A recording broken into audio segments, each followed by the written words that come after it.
하나님의 은혜와 평강이 우리 모든 성도님들 가정 가운데 임하기를 주님의 이름으로 축원합니다. 이 시간에는 교회와 함께 자라는 그리스도인이라는 제목으로 하나님 말씀 선포하도록 하겠습니다. 제가 오래된 기억이라 좀 정확하지 않은데 중학생 때인지 초등학교 5, 6학년 정도인지 정확하지 않은데요. 이제 친한 형들이 이런 이야기를 했습니다. 저 광화문이라는 곳에 나가면 서점이 있는데 어마어마하게 큰 서점이 있다는 거예요. 그래서 어딘가 궁금해가지고 버스 타고 1시간을 와서 광화문까지 와서 지하로 내려갔더니요, 세상에 그렇게 많은 책이 있는 거 처음 봤습니다. 이렇게 넓은 공간에 이렇게 많은 책이 있을까? 또 사람은 또 얼마나 많은지요. 쭉 앉아가지고 책을 읽고 있더라고요. 광화문에 생긴 교보문고였습니다. 저희 교회 이곳에 이사 와서 교보문고 참 가까워서 아주 좋아합니다. 자주 가는데 이 광화문 교보문고점에 가면요, 그 종로 쪽으로 나오는 입구에 보면은 큰 돌이 있고요. 이 창업자였던 신용호 회장의 아주 유명한 문구가 하나 거기 쓰여져 있죠. 사람은 책을 만들고 책은 사람을 만든다.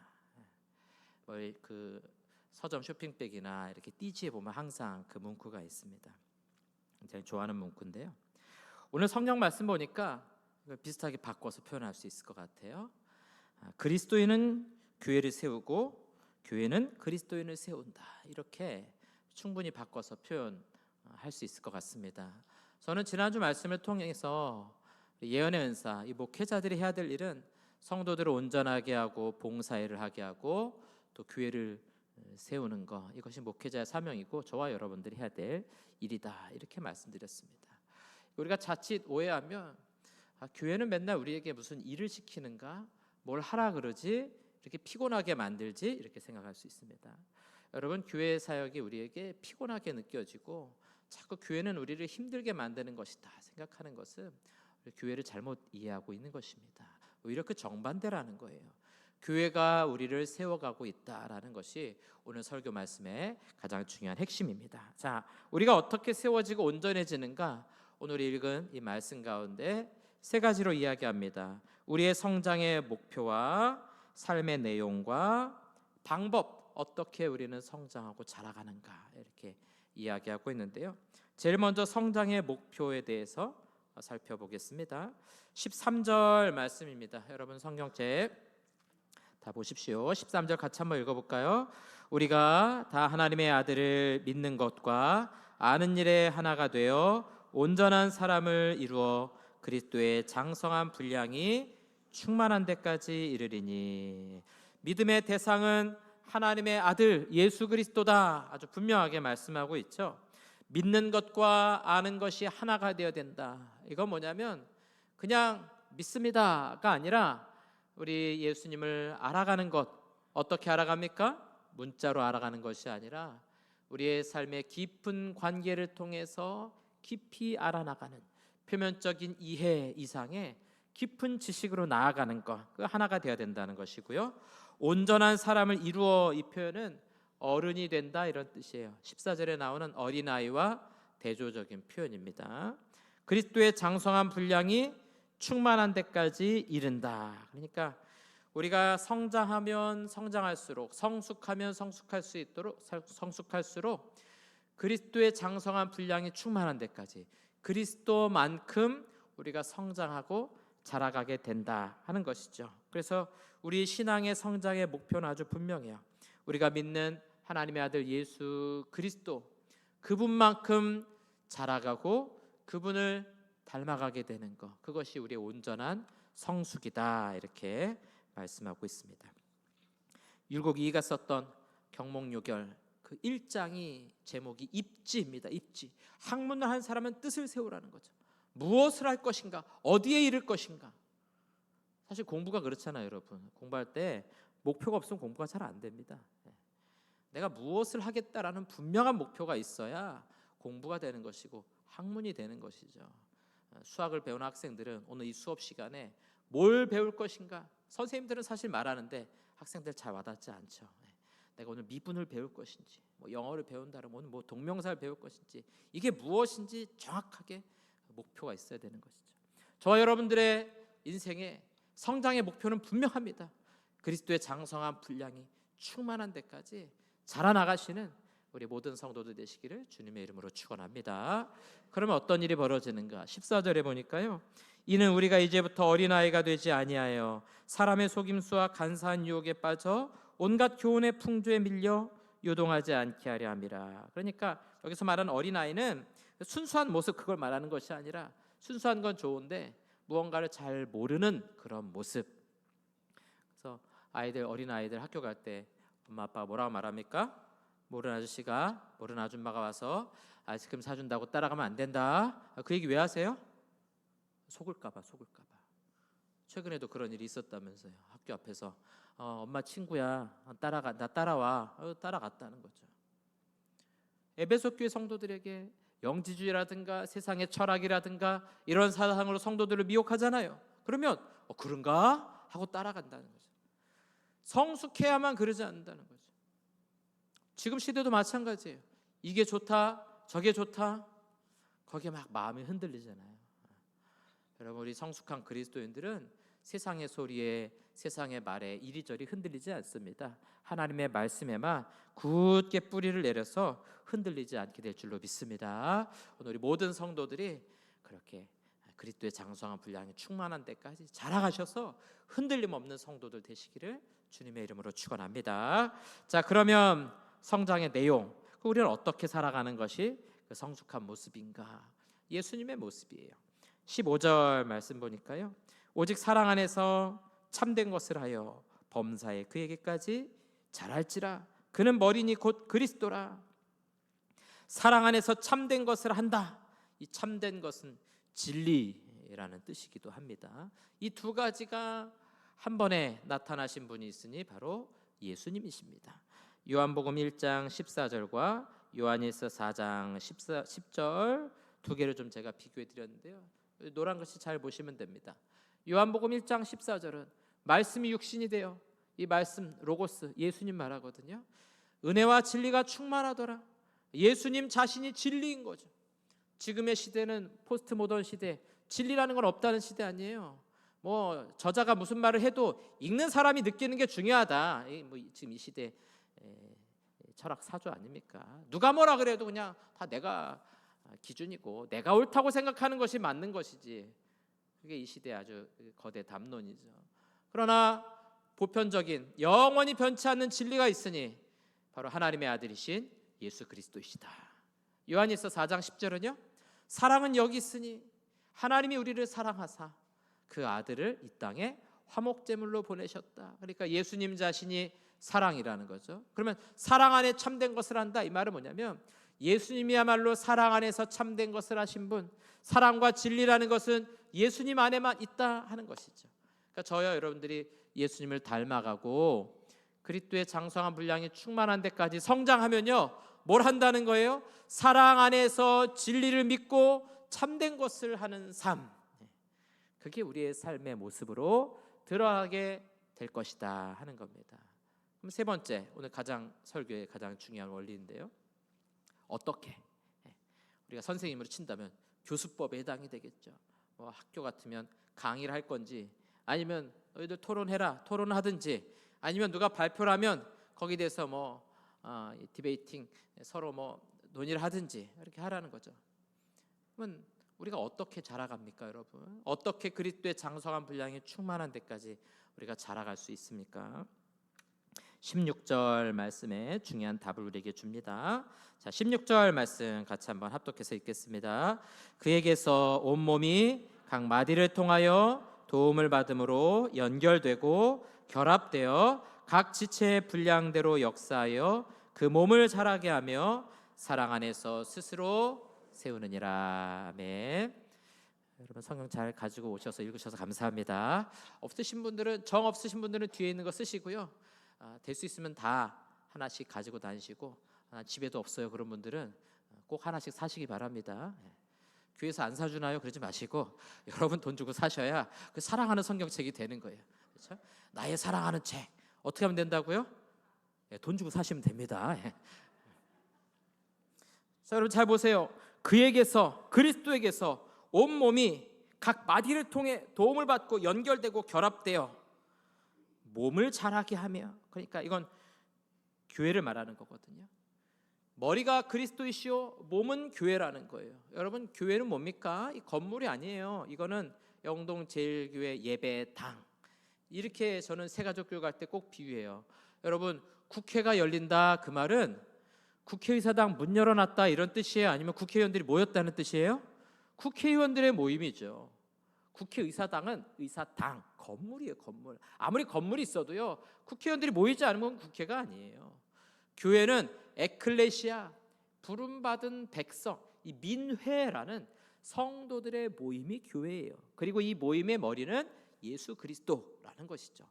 이 교회라는 공동체가, 이 교회가 서로 연결되는, 우리 모두가 서로 연결되고 마디마디가 결합되어서 몸이 자라고 성장한다는 거죠. 여러분, 손가락 끝에 한 마디가 내 손으로부터 1mm만 떨어져 있으면 어떻게 됩니까? 아이 뭐 그 정도야, 그렇게 생각하세요? 아니, 죽는 겁니다. 1mm만 떨어져도요, 몸은 죽은 거예요.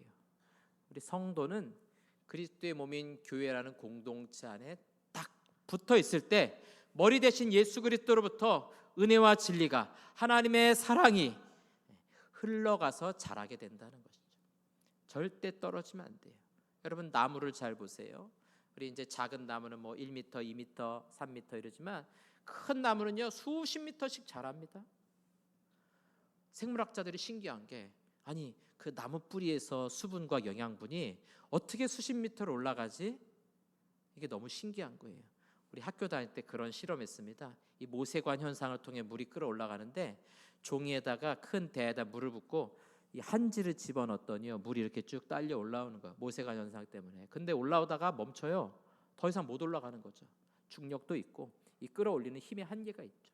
그런데 나무 끝에까지 어떻게 영양분이 올라가나? 그걸 막 전기 펌프로 퍼 올리려 그러면요 엄청난 동력이 필요해요. 근데 나무는 그 수분을 끌어올리는 거예요. 그래서 막 10m 높이에 잎이 열리고 열매가 열리고, 얼마나 신기합니까? 교회가 그런 거예요. 저와 여러분들 그냥 혼자 있어서 자라나고 성장하는 것이 아니에요.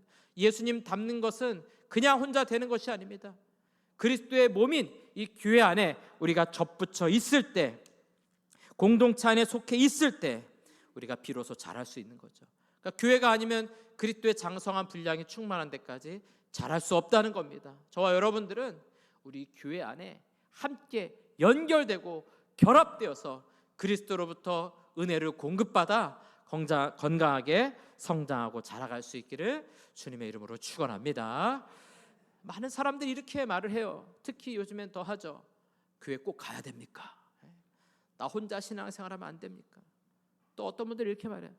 교회 갔더니 상처받고, 교회 갔더니 신앙이 떨어졌습니다.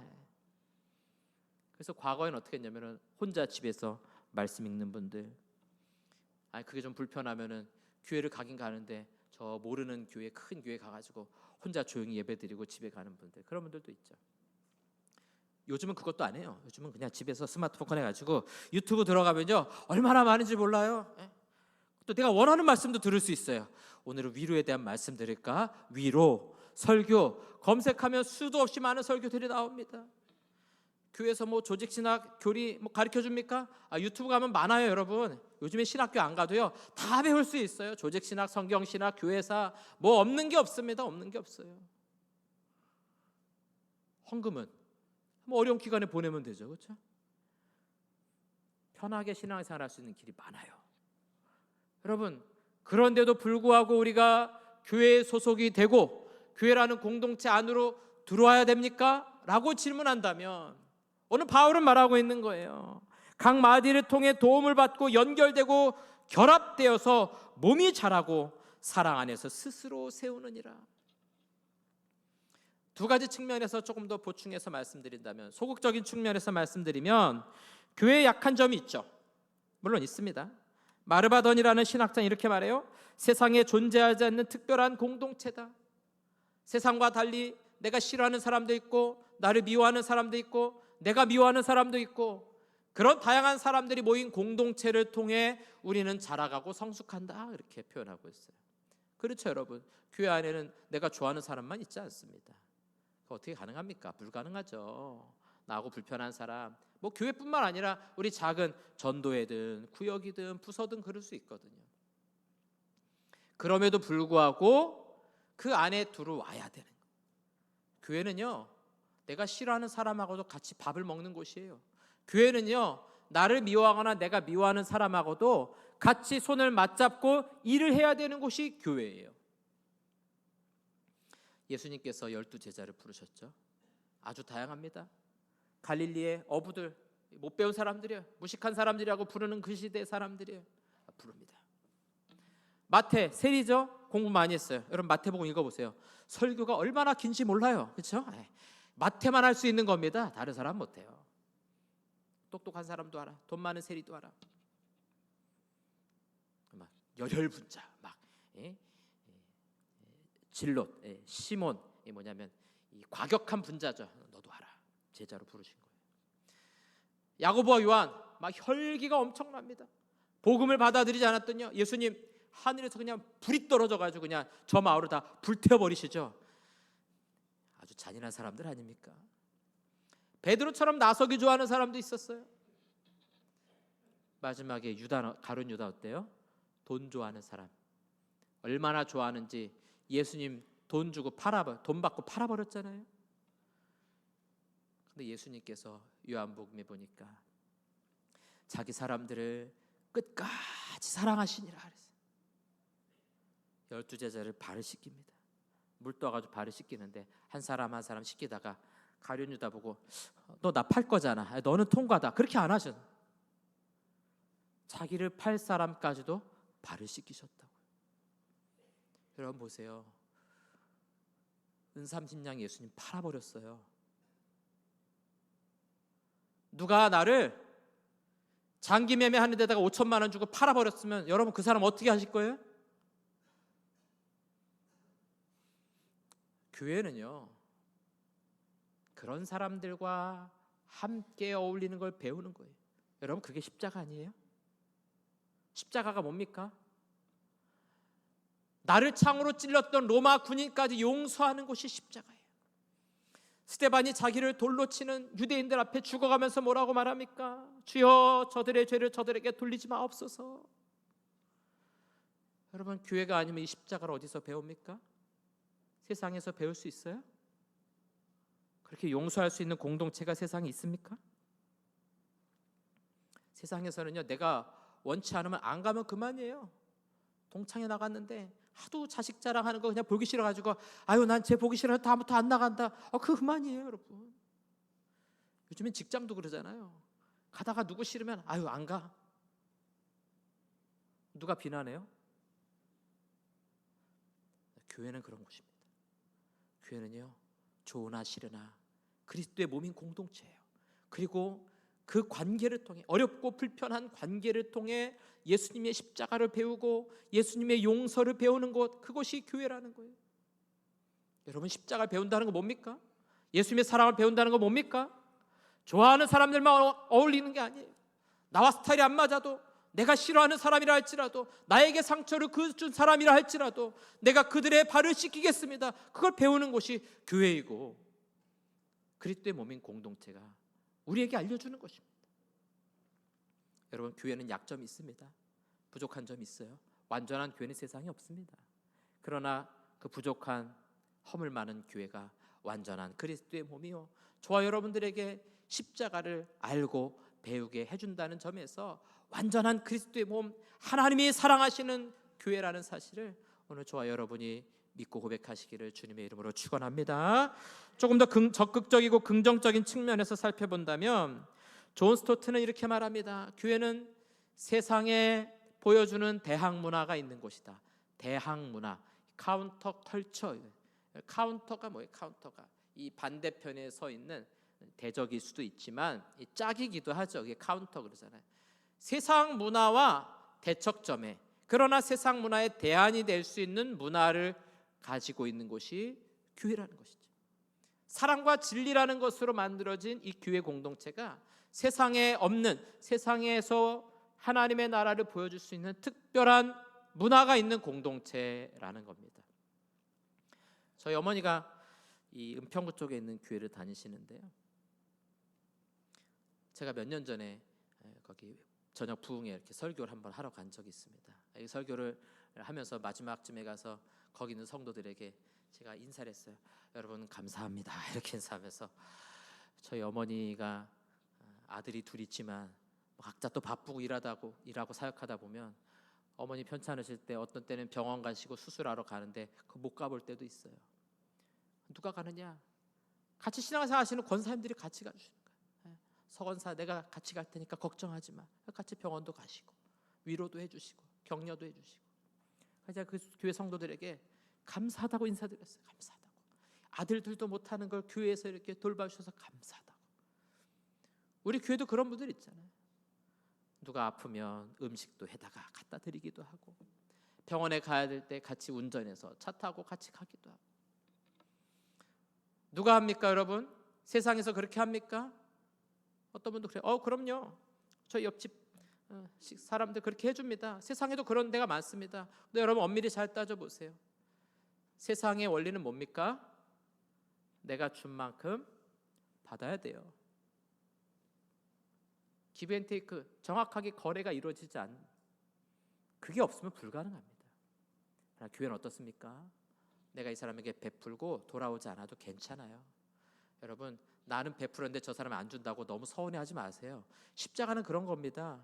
가룟 유다의 발을 찢겼지만 가룟 유다가 예수님한테 잘하지 않았어요. 교회만이 보여줄 수 있는 거예요. 기업과 달라요. 기업은요, 자기 이익을 추구하는 것이 기업이에요. 그게 원래 기업의 정의입니다. 기업이 왜 어려운 이웃 도와주냐고요? 세금 혜택 받고 자기 기업을 잘 홍보하기 위한 것이죠. 그게 없이 기업이 어떻게 운영이 됩니까? 교회는 달라요. 교회는 우리에게 어떤 유익이 없어도 하는 겁니다.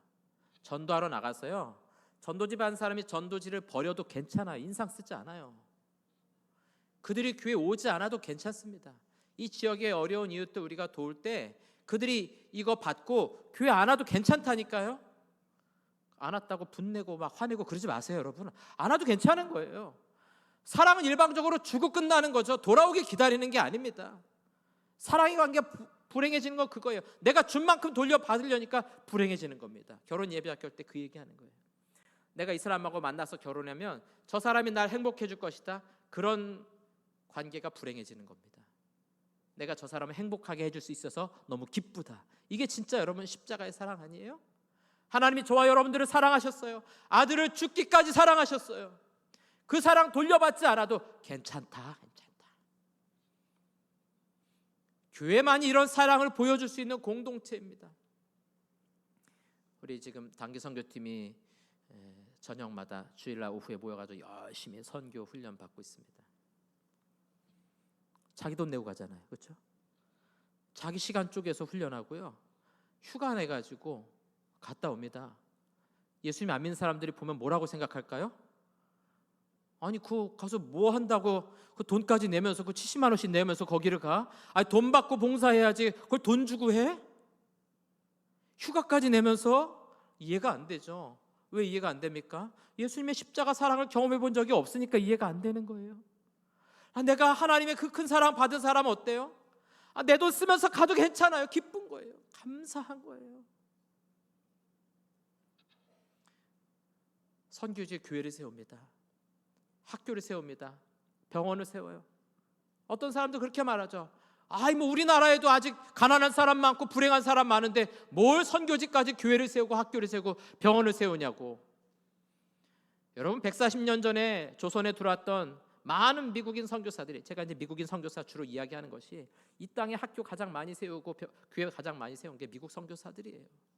여러분 그 시대에요, 미국에 가난한 사람 많았습니다. 길거리에 거지들 많았고요, 못 먹는 사람 많았어요. 그러면 자기 나라 사람들 다 잘 산 다음에 선교한다 그러면요, 선교는 절대 이루어지지 않습니다. 주님 오실 때까지. 부자들이 돈이 많아서 선교했습니까? 세브란스 같은 사람이 돈이 넘쳐나서 할 일이 없어가지고 선교를 한 거예요? 아니에요. 더 부자인 사람 많았습니다. 그러나 내가 받은 하나님의 사랑이 너무 크니까 마음껏 흘려보내도 아깝지 않은 거예요. 조선에서 세브란스에게 해준 게 뭐가 있습니까? 아무것도 없어요, 여러분. 미국 선교사들 위해서 뭘 해줬어요? 그러나 그들은 주어도 아깝지 않은 거죠. 교회만이 이 사랑을 배우는 공동체 아닙니까? 어디서 배울 거예요, 여러분? 기업에서 가르쳐 주나요? 동창회 가면 가르쳐 주나요? 제가 그들을 비판하는 게 아니에요. 그런 세속의 문화에 정반대인 서 있는 곳이 교회라는 것이죠. 교회만이 이 세상에 대한 문화를 알려줄 수 있는 공동체라는 거예요. 여러분, 어디서 십자가를 배웁니까? 어디서 하나님의 사랑을 배워요? 여러분이 속해 있는 구역과 전도회, 부서, 우리 교회라는 공동체를 통해 우린 예수님의 십자가를 배우고 그리스도의 장성한 분량이 충만한 데까지 자라가게 되는 줄로 믿습니다. 1부 예배 때에는 잠깐 인사를 했는데 우리 네팔에서 오신 룸 목사님이 다시 들어오셨습니다. 이제 공부는 거의 끝났고 논문 때문에 잠깐 들어오셨는데, 우리 당회에서는 우리 최영 집사님 사시던 1층 사택을 선교관처럼 해서 우리 목사님이 6월 첫 주까지 쓰실 수 있도록 좀 개방해드리고 앞으로 좀 선교적인 비전을 위해 쓰기로 했습니다. 저는 룸 목사님 들어오신다 그럴 때 이런 말씀이 떠올랐습니다. 히브리서 13장 2절 말씀인데요. 손님 대접하기를 잊지 말라. 이로써 부지 중에 천사들을 대접한 이들이 있었느니라. 여러분, 이거 아브라함 이야기입니다. 소돔과 고모라의 멸망 심판을 외치러 간 세 천사들, 아브라함이 바로 대접하거든요. 그들이 방문한 그 다음 해에 이삭이 생겨요. 구약 성경에는 나그네 대접하기를 잊지 말라 그래요. 신약에 보니까요, 감독은, 지도자들은 나그네를 잘 대접하는 사람이 돼야 된다. 여러분, 나그네 대접하는 게 뭐예요? 나그네들은요, 한번 떠나면 끝이에요. 다시 와서 우리를 돕는다는 보장이 없어요. 그럼에도 불구하고 마음껏 베푸는 거죠. 제가 이번에 광고하겠지만 우리 서울에 있는 선교지들 방문하는 계획 짜면서 보니까 이 서울대병원하고 연세대 세브란스 병원하고 누가 이 의학의 계보를 잇고 있는가, 이 재중원의 계보를 잇고 있는가, 그거 막 싸우고 있더라고요. 그래서 잘 보니까 이 연세 세브란스 병원은 이 에비슨 선교사와 세브란스가 후원해가지고 재중원을 세우고 세브란스 병원이 됐다, 이렇게 우리가 알고 있는 거죠. 근데 또 서울대병원은 아니다, 이건 원래 국가에서 세운 거니까 이 국가병원인 서울대병원이 계보를 잇는 것이 맞다, 이렇게 막 싸우더라고요. 그 제가 속으로, 그래? 우리나라 조선시대 그렇게 임금들이 가난하고 어려운 사람들에게 관심 있었나? 조선과 노비와 백정을 치료했었나? 맞습니까, 여러분? 사대문 밖에요, 이 성벽 밑에 전염병 환자들이 쫙 늘어서 있었다니까요. 양반들이 관심을 가졌어요? 정말 그들의 관심을 가지고 치료했습니까, 여러분? 놀라운 사실은요, 재중원이 서울에만 있던 건 아닙니다. 대구에도 있었고 광주에도 있었거든요. 대구에 있던 재중원은 계명대 병원이 됐어요. 선교사들이 세운 학교이고 병원이잖아요. 광주에 있던 재중원은요, 광주 기독병원이 됐습니다. 여러분, 우리는 100년 전, 140년 전 해외에 있는 수많은 선교사님들에게 엄청난 빚을 진 거예요. 엄청난 사랑을 받았다고요. 우리 그들에게 찾아가서 뭘 얼마나 갚았습니까? 대한민국 이렇게 잘 사는데 가서 그렇게 많이 갚았습니까? 물론 일부 이렇게 가서 하기도 했지만 우리가 받은 사랑이 너무 많아요. 그거 어디서 다 배웠어요? 교회 안에서 배운 것이에요. 여러분, 예수님을 정말 닮아가기 원하신다면 교회 안에 있는 이런 사랑의 문화, 사랑의 공동체 안에 속해야 될 줄로 믿습니다. 여러분, 교회가 규모가 크건 작건 교회는 여러분의 생각보다 크고 위대한 곳이에요. 왜냐하면 그리스도의 몸이기 때문이죠. 개척하여 아니면 지하에 있는 교회 10명, 5명 모여있는 교회라고 영광이 작은 것이 아닙니다. 여러분, 우리 주님께서는 그 작은 교회라 할지라도 나의 몸이다, 하나님께서는 자기 아들을 피 흘려 값주고 산 하나님의 교회다 말씀하시는 거예요. 여러분, 혹시라도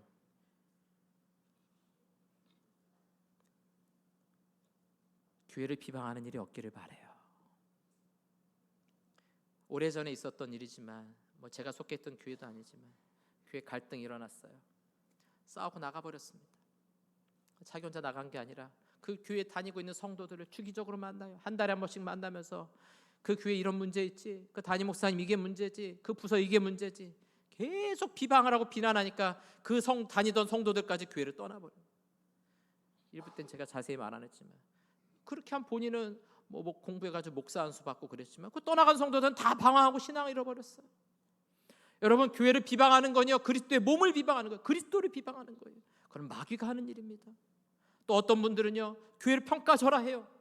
내가 회사에 갔더니 회사는 이렇게 시스템도 좋고 뭐도 좋고 하는데 교회는 와봤더니 그냥 주먹국인 것 같고 그냥 허술해 보이고 그냥 건물도 이게 그냥 우리 회사에 비하면 아무것도 아닌 것 같고.